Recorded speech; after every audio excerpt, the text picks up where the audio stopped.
नमस्कार मित्रों, आपका स्वागत है। ईश्वर को मेरा प्रणाम और आप सभी को मेरी शुभकामनाएं। योगीय ज्ञान के महाग्रंथ भगवद गीता के द्वितीय अध्याय का सरल हिंदी में व्याख्यान का ये आखिरी वीडियो है। पिछले 3 वीडियो में हमने द्वितीय अध्याय के कुल 54 श्लोकों का अध्ययन किया और उनके महत्वपूर्ण संदेशों को समझा। क्या आपने पिछले वीडियो देखे हैं? यदि नहीं तो अभी रुकें और उन्हें देखें। आपको गीता के गहन ज्ञान की यात्रा शुरू करने से चूकना नहीं चाहिए। और हाँ, यदि आपने अभी तक हमारे चैनल को सब्सक्राइब नहीं किया है तो कृपया अभी करें और ज्ञान की इस अद्भुत यात्रा का हिस्सा बने। अब हम आगे बढ़ते हैं और भगवद गीता के अध्याय 2 के शेष श्लोकों को समझते हैं और उनका व्याख्यान करते हैं। तो देर किस बात की, आइए भगवद गीता के अद्वितीय ज्ञान का अध्ययन करते हैं और जीवन के गहरे रहस्यों को उजागर करते हैं। प्रजहाति यदा कामान सर्वान पार्थ मनोगतान आत्मन्येवात्मना तुष्ट स्थित प्रज्ञस्त दोच्यते। भगवान श्री कृष्ण कहते हैं, हे अर्जुन, जब कोई मन को पीड़ा देने वाली सभी स्वार्थी इच्छाओं, संपूर्ण कामनाओं को भली भांति त्याग देता है और समर्पण भाव से आत्मा के साथ अर्थात स्वयं की प्राप्ति में ही संतुष्ट रहता है, उस काल में वह स्थित प्रज्ञ अर्थात स्थायी बुद्धि वाला कहा जाता है। वह विचलित नहीं होता। दुखेष्वनुद्विग्नं न सुखेषु विगत स्पृह वीतराग भय क्रोध स्थित धीर मुनिरुच्यते। दुखों के बीच भी जिसके मन में उद्वेग नहीं होता और वह शांत रहता है, जो सुखों की लालसा नहीं रखता तथा जिसके मोह, भय और क्रोध नष्ट हो गए हैं, वह साधक स्थिर बुद्धि वाला कहलाता है। यह सर्वत्राणभिस्नेहस्तत्तत् प्राप्य शुभाशुभम नाभिनंदति न द्वेष्टि तस्य प्रज्ञा प्रतिष्ठिता। जो सर्वत्र स्नेह रहित हुआ, जो सभी परिस्थितियों में अनासक्त रहता है और न तो सौभाग्य से प्रसन्न होता है और न ही क्लेश से निराश होता है, वह पूर्ण ज्ञान वाला पुरुष है। उसकी बुद्धि स्थिर है। यदा संहरते छाये कूर्मोंगानीव सर्वश इंद्रियाणि इंद्रियार्थेभ्यस्तस्य प्रज्ञा प्रतिष्ठिता। और जिस प्रकार कछुआ सब ओर से अपने अंगों को समेट लेता है, वैसे ही जो व्यक्ति इंद्रियों को उनके विषयों से सब प्रकार से हटा लेता है, उसकी बुद्धि स्थिर है, वह दिव्य ज्ञान में स्थापित होता है। विषया विनिवर्तन्ते निराहारस्य देहिन रसवर्जम रसोप्यस्य परम दृष्ट्वा निवर्तते। साधक अपनी इच्छा शक्ति से अपनी इंद्रियों को अपने भोग की वस्तुओं से रोक सकते हैं, लेकिन ऐसा संयम अस्थायी होता है क्योंकि यह आसक्ति को नहीं बुझाता है। हालांकि जब आत्मा ईश्वर की भक्ति में संलग्न होती है और दिव्य आनंद प्राप्त करती है, सर्वोच्च स्वाद को महसूस करते हैं, इस स्थिर बुद्धि वाले साधक के आसक्ति भी निवृत्त हो जाती है। यत तो ह्यपि कौन्तेय पुरुषस्य विपश्चित इंद्रियाणि प्रमाथीनि हरन्ति प्रसभम मन।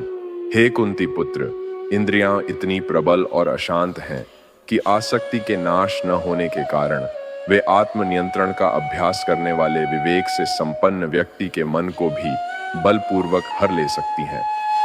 तानि सर्वाणि संयम्य युक्त आसीत मत पर वशे ही यस्येन्द्रियाणि तस्य प्रज्ञा प्रतिष्ठिता।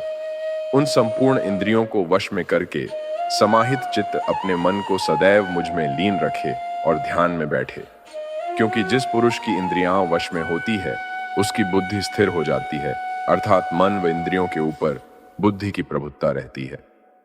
ध्यायतो विषयान् पुंस संगस्तेषु उपजायते संगात संजायते काम कामात् क्रोधोभिजायते। इंद्रियों के विषयों का चिंतन करते करते उनमें आसक्ति उत्पन्न हो जाती है। आसक्ति से उन विषयों की कामना उत्पन्न होती है और कामना से क्रोध उत्पन्न होता है।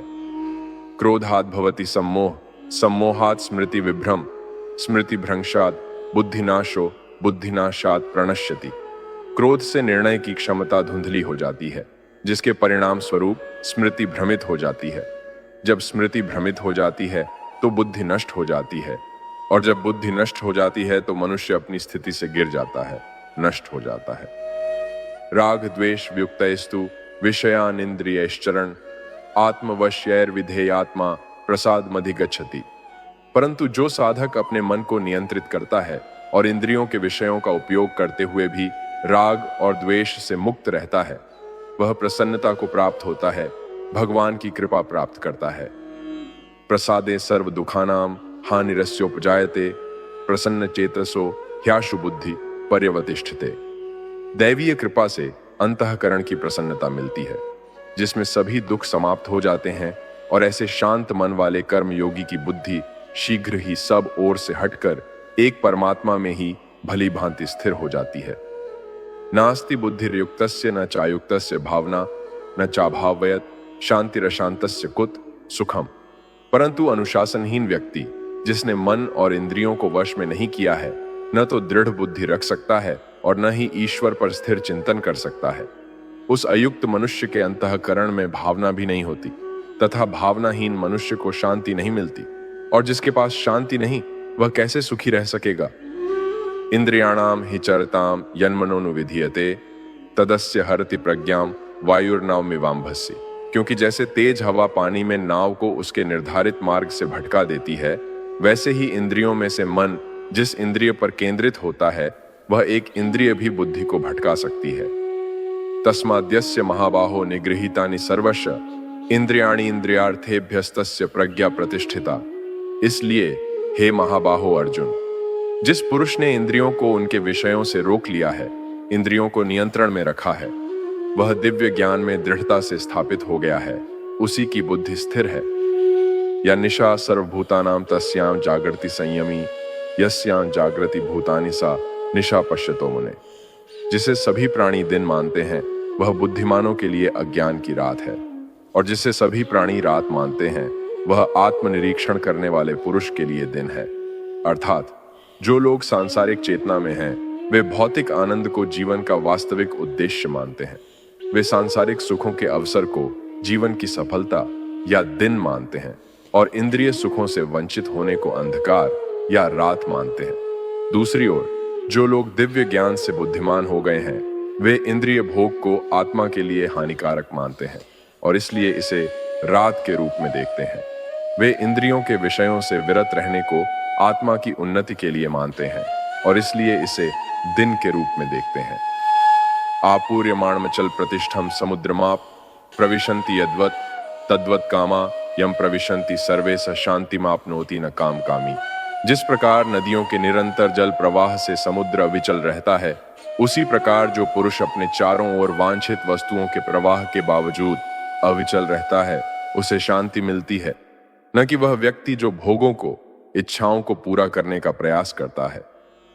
विहाय कामान्य सर्वान पुमांश्चरति निस्पृह निर्ममो निरहंकार स शांतिमधिगच्छति।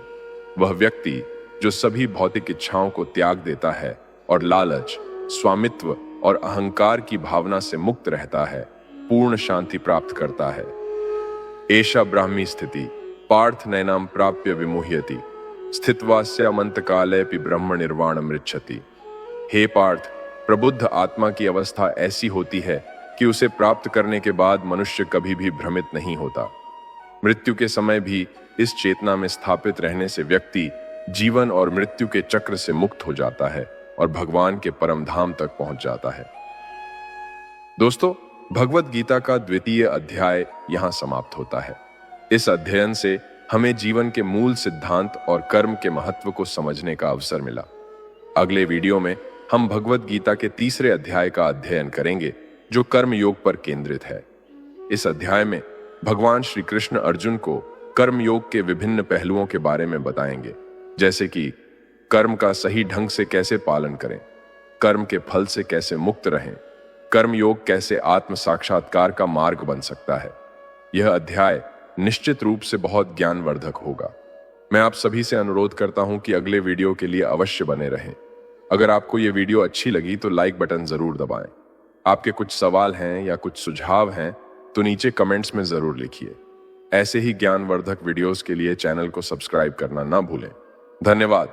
आपका दिन शुभ हो। हरे कृष्णा।